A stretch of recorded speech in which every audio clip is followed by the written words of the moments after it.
My girlfriend talks in her sleep. My girlfriend has this habit of talking in her sleep.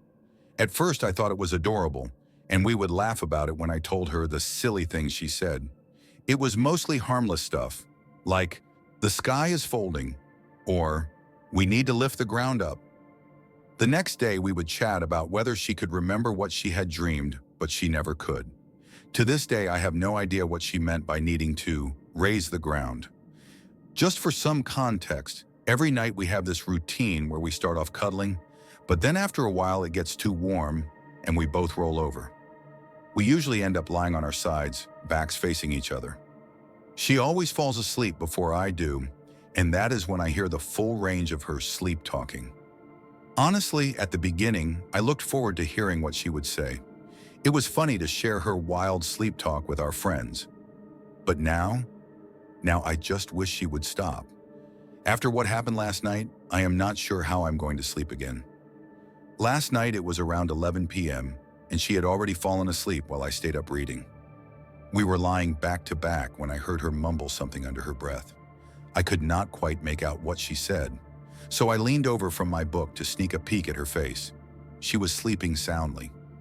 I shrugged it off and went back to my book, getting lost in the story. I must have dozed off at some point because the next thing I knew, I was jolted awake by her talking at full volume. I opened my eyes, and at some point in the night, we had both shifted positions so that we were now face to face. Her eyes were wide open, staring straight at me, just inches away. But they were not normal. She was not really looking at me. It was like she was gazing right through me, and her eyes were unnaturally wide, as if she was straining to open them as much as possible. These were the same eyes I fell in love with, but right now they were scaring the life out of me.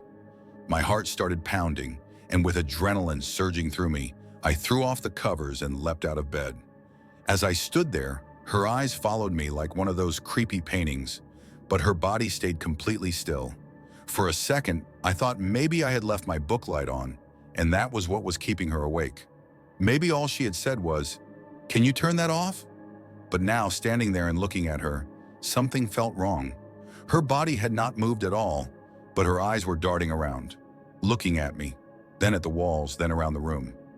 I finally mustered the courage to ask, "Are you okay?" No answer. Her eyes, though, they locked onto mine the second I spoke. It was like she was looking right into my soul. Her breathing had not changed either. It was the same steady, deep breathing of someone sound asleep. That was when, still staring straight at me, she spoke again, this time in a voice that was way too deep for her, saying, "Come back to bed, dearie." Now, my girlfriend has never called me dearie before. We have our usual pet names like Pumpkin, Baby, and Cupcake, but dearie, that is something my grandma would say. I decided I needed to get more information before climbing back into bed with what might be a possessed girlfriend. "Are you awake, sweetie?" I asked. Still no response. Her eyes flicked from me to the wall, then the door, and finally the ceiling. I was seriously considering getting out of the room when, all of a sudden, her eyes rolled back into her head. The whites of her eyes glowed in the dim light of my book light. No pupils, just empty white. Then, as calm as you like, she insisted, "Of course I am awake. Come back to bed," while tapping her fingers lightly on the comforter. I glanced down at her fingers and began to second-guess myself. She had never sleepwalked before, so surely she was awake if she was moving her hands, right? But then, as I looked closer, something was off. It was like her fingers were not really under her control. They were all moving in different directions, one pointing straight down, the others splayed out to the side. Those hands. They did not look like my girlfriend's hands. They were trying to mimic normal movement, but failing miserably. I said, "I'm just going to grab a glass of water, sweetheart. Do you want anything while I am up?" Fully intending to bolt the second I crossed the doorway. But instead of my usually kind and easygoing girlfriend, I got something much darker. In that same deep, unnerving voice, she growled, "Take one step out of this room, and I will tear out your throat and shit down your neck." I was stunned, but I knew better than to let whatever was controlling her know I was freaking out. So trying to stay calm, I said, "Well, that is definitely a creative offer, but I think I will just... Then, thinking quickly, I grabbed the water bottle off the nightstand instead of leaving the room. That clearly did not sit well with her. My girlfriend suddenly let out the most bone-chilling scream I have ever heard, all while clawing her way toward me. The scream was not even human. It was this high-pitched, bird-like screech that made me think even the neighbors 3 houses down would be wondering what in the world they heard last night. In a panic, I twisted off the cap as fast as I could and splashed the water right on her. Somehow it worked. Her eyes fluttered shut, her limbs went back to normal, and she instantly drifted back into sleep, as if nothing had happened. I think I am going to be sleeping on the couch for a while, maybe for the rest of my life. I am sure she will understand when she wakes up. My hands are shaking as I type this, and I might have a concussion, so please excuse any mistakes or the shortness of my update. It is the morning after my usually sweet and loving girlfriend was taken over by something evil while she slept. I have been acting distant today, so she knows something is up. But after what I went through last night, I am not quite ready to tell her she tried to rip my throat out and... Well, you get it. I am exhausted. I barely slept a wink last night, but I did spend most of it sitting in the living room, clutching my water bottle like it was the only thing keeping me alive, with every light in the house turned on. The demon, or whatever was inside my girlfriend, must have gotten control of her again not long after I left the room and barricaded the door shut with a dining room chair. From what I could tell by the way her eyes moved and how slow the change happened, I have a theory. Maybe it only gets control when she's in REM sleep. But hey, what do I know? I am no expert. Most of the night, it kept trying to lure me back into the bedroom, sounding more like my girlfriend but still off, like it was learning how to imitate her voice. "Come to bed, honey. Why are you sleeping on the couch again?" it called out, trying to sound normal. I made up my mind not to give this thing any kind of reply.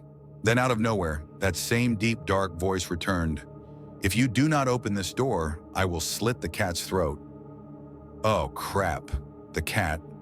I had completely forgotten about him. He was still trapped in the bedroom, probably huddled in a corner somewhere, hissing and terrified. For all I knew, he could already be dead.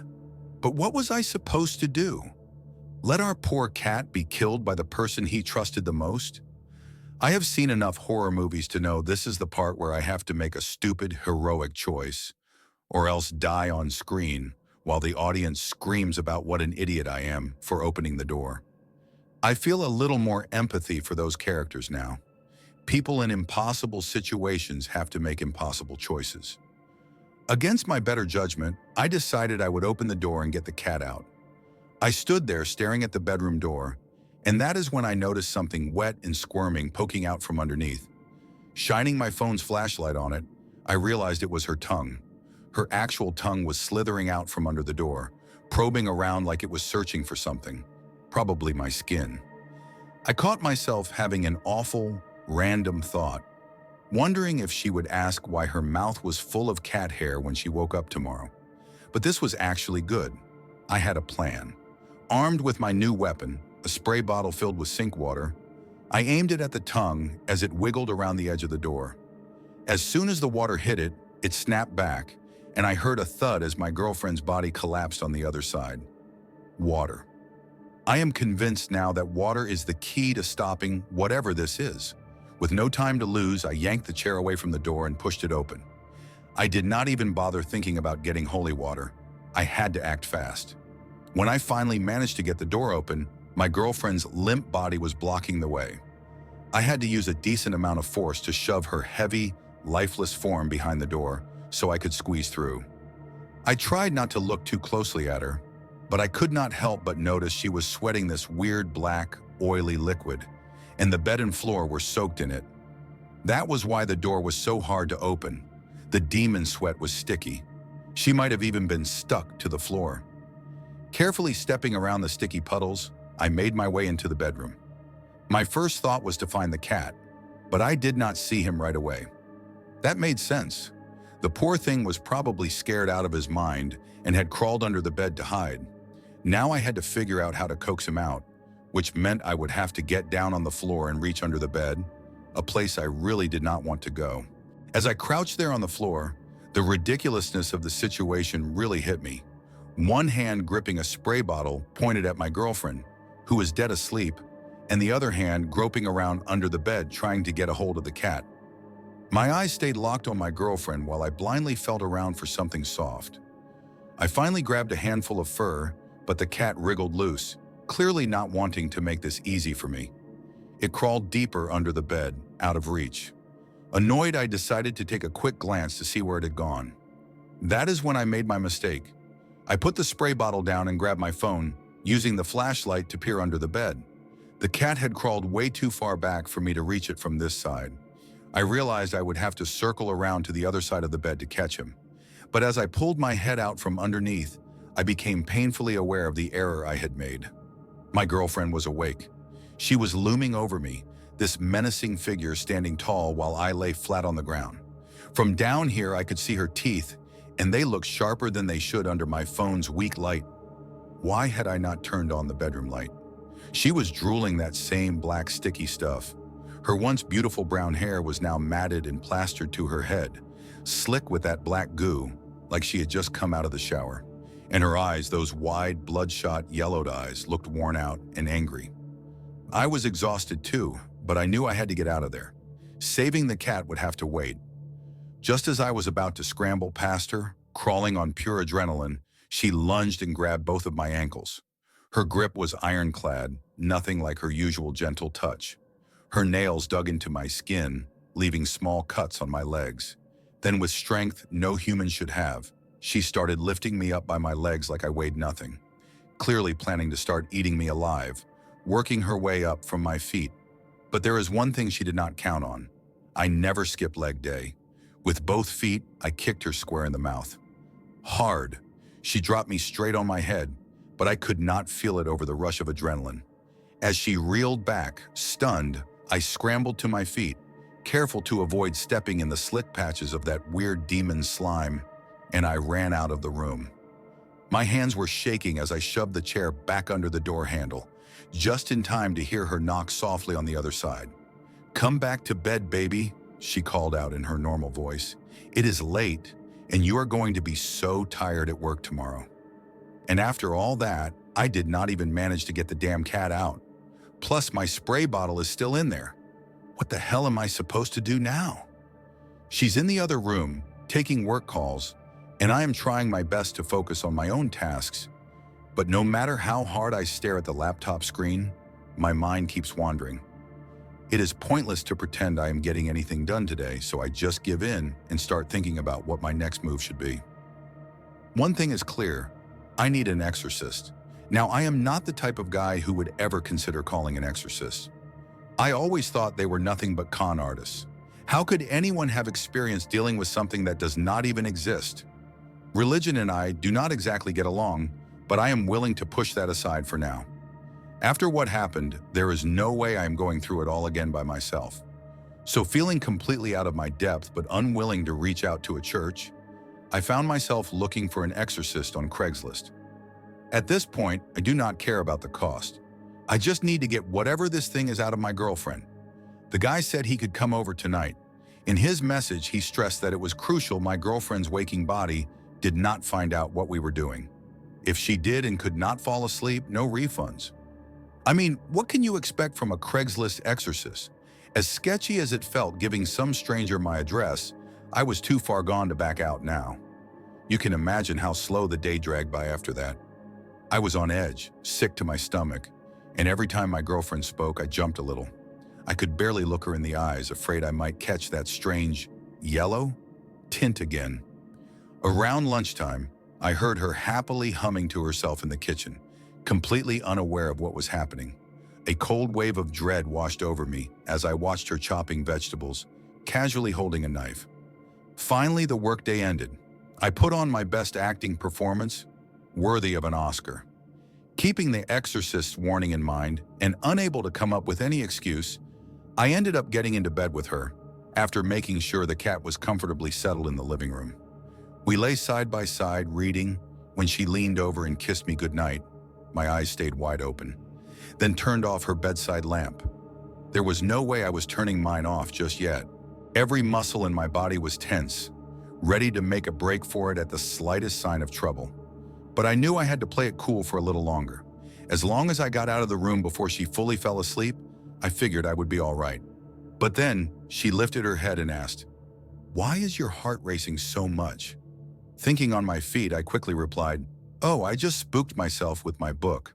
Maybe reading horror before bed wasn't such a smart idea." She laughed, poking fun at my obsession with creepy stories, and laid her head back down on the pillow. I started counting. 3 minutes, 180 Mississippis. She must have been drifting off because she did not say anything when I slipped out of bed. I quietly set up the chair to block the door and waited. From behind the door, I heard her call out, "Where are you, Pumpkin? Can't you sleep?" Her voice sounded so much like her normal self that for a second I thought I had imagined everything. But I was not about to take any chances, so I kept quiet. She called out again, "It's cold without you, baby. Come back to bed." Yeah, I bet it's cold in whatever hell this thing crawled out of. I was not opening that door. Then her voice shifted. "There's someone coming up the driveway. It's late. Do not let them in." I stand up, ready to answer the door.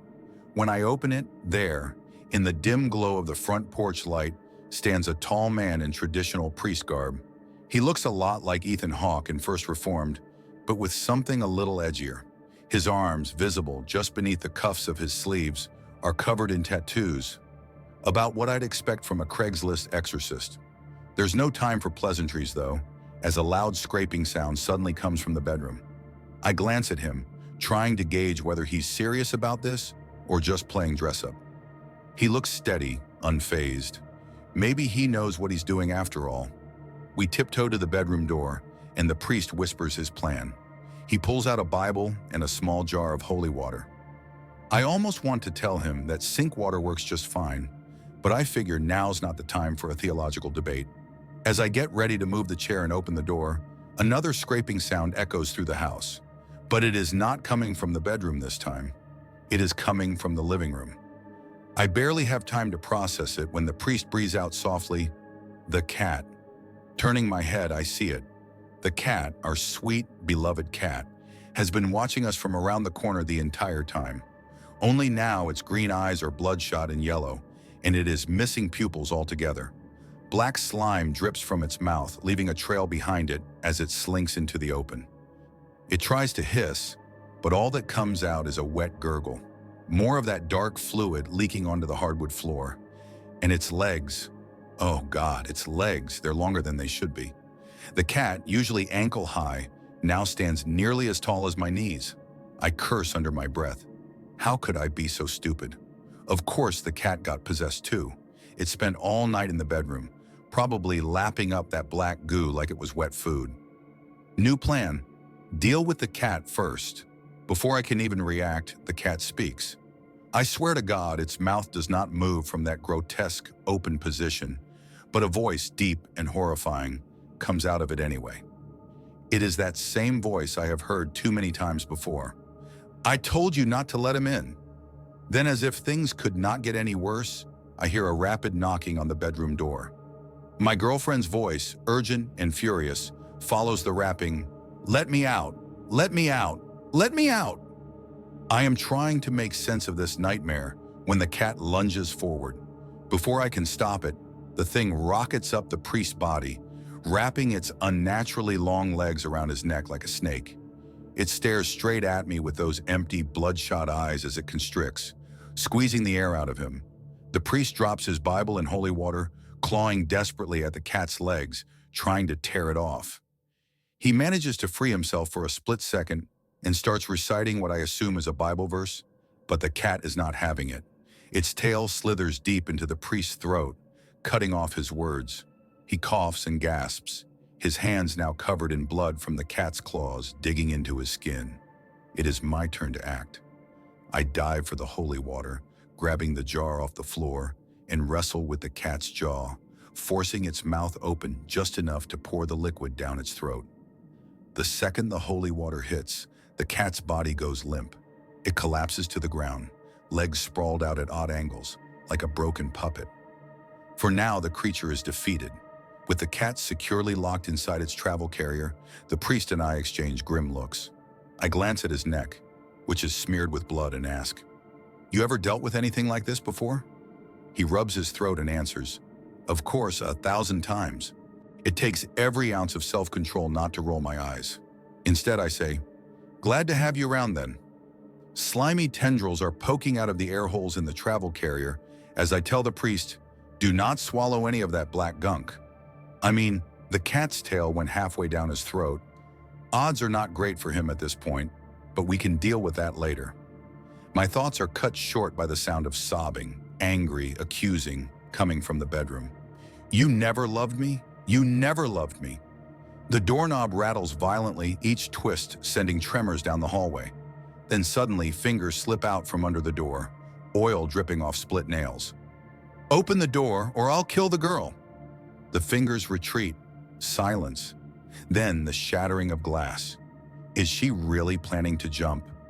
There is no way. She has got to be bluffing. We are on the 3rd floor. No way it would risk its host like that, right? The urgency kicks up another notch, but I feel paralyzed. We poured holy water down the cat's throat, but now the thing looks like an alien from The Thing. One of those squirming legs is going to sprout an eyeball and crawl into the vent any second. I just know it. How did I end up here? Standing guard, armed with nothing but water and a chair, spraying my girlfriend like some kind of weird pet lizard. The priest, still wheezing from the cat's attack, manages to gasp out, "We need to open the door." "What's the plan?" We spray her, but it only works for a minute. He rubs his neck, grimacing. "We can't do the rites while she's like this.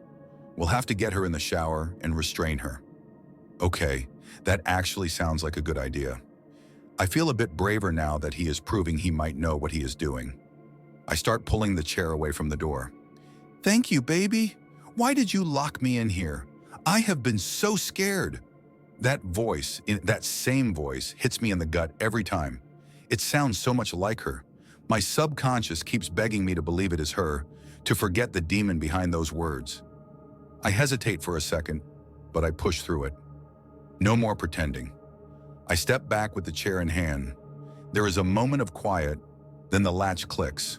The door cracks open, and a wet curtain of black hair emerges, hiding her face. Her whole body seems taller, more stretched out as she comes into view. Then, through the hair, a single yellow eye with a black ring around it peers out at me. I look deep into it, searching for her. Some sign that she is still in there, that she is not gone. Then I see the shard of glass in her hand, held tightly against her wrist.